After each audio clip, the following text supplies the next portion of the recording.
वो महान भक्त भगवत भक्त रसखान, मुस्लिम भक्तों में रसखान और रहीम का नाम सबसे पहले आता है, क्योंकि रहीम भी राम भक्त थे, परम विष्णु के भक्त थे, और रसखान भी परम विष्णु के भक्त अर्थात श्री कृष्ण के भक्त थे। इसलिए भगवान की ब्रज केली करते हुए साक्षात अपने आँखों से देख करके रसखान ने लिखा है, और रसों में सारा बोर हो गए रसखान, रसों के खान हो गए कब? जब वो श्री कृष्ण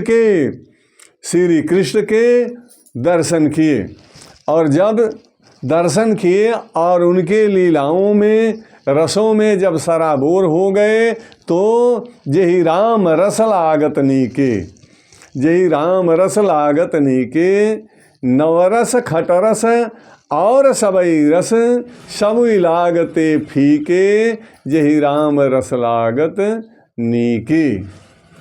अर्थात जिसे राम रस अर्थात भगवान का रस, भगवान की भक्ति, भगवान के दर्शन, ये सब कुछ हो जाए, भला उन्हें और कौन सा रस अच्छा लग सकता है? जय राम रस लागत नीके। तो भगवान श्री कृष्ण के बाल लीलाओं का कितना सुंदर मनोरम हृदय ग्राही और हृदय को का हरण करने वाला मनमोहक सुंदर सा झांकी प्रस्तुत किया है, चित्र खींचा है उस महान भगवत भक्त रसखान ने।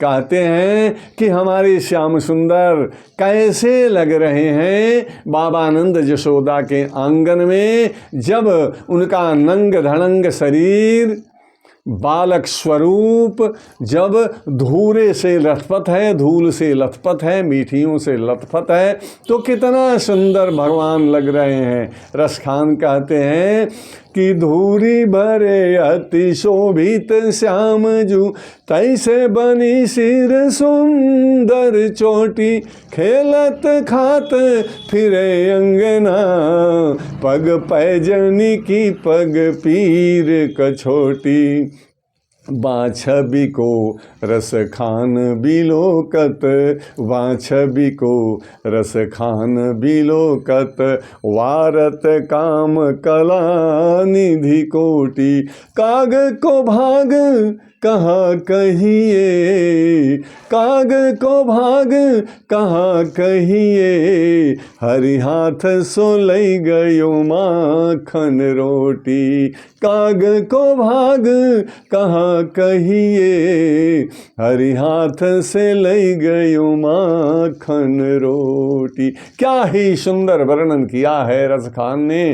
कहते हैं कि धूरी भरे अति शोभित श्याम जू के शरीर में सुंदर सा धूल लगा है, तो वो नीलांबुज श्यामल कोमल अंग, वैसे शरीर में भगवान के धूली कितना सुंदर लग रहा है, कितना मनोरम दृश्य है। और प्रसन्न होकर रसखान कहते हैं कि जैसे शरीर में भगवान के नीले शरीर में ये धूल शोभायमान हो रहा है, सुशोभित लग रहा है, तैसे बनी सिर सुंदर चोटी, भगवान के मस्तक के ऊपर माता यशोदा ने जो चोटी पूरा है, कितना सुंदर लग रहा है। और ऐसे भगवान खेलते हैं, खाते हैं, खेलत खात फिरे अंगना, पग पैजनी की पग पीर कछोटी। और बाबानंद यशोदा के आंगन में खेलते हुए, खाते हुए, खेलते फिरते हैं भगवान नंदन यशोदा नंदन श्री कृष्ण। और पग पैजनी की पग पीर कछोटी, उनके बदन में वो छोटे छोटे वस्त्र, नन्हे नन्हे कान्हा के शरीर में नन्हे से वस्त्र, कितने सुंदर, कितने अच्छे लगते हैं। वाछबी को रस खान बिलोकत, वैसी सुंदरता जो सुंदरता के छवि के अगाध समंदर हैं भगवान श्री कृष्ण, उसको रस खान कहते हैं कि मुझे देखते कितना हर्ष और आनंद आ रहा है। भगवान के छवि को रसखान ने साक्षात दर्शन किया है।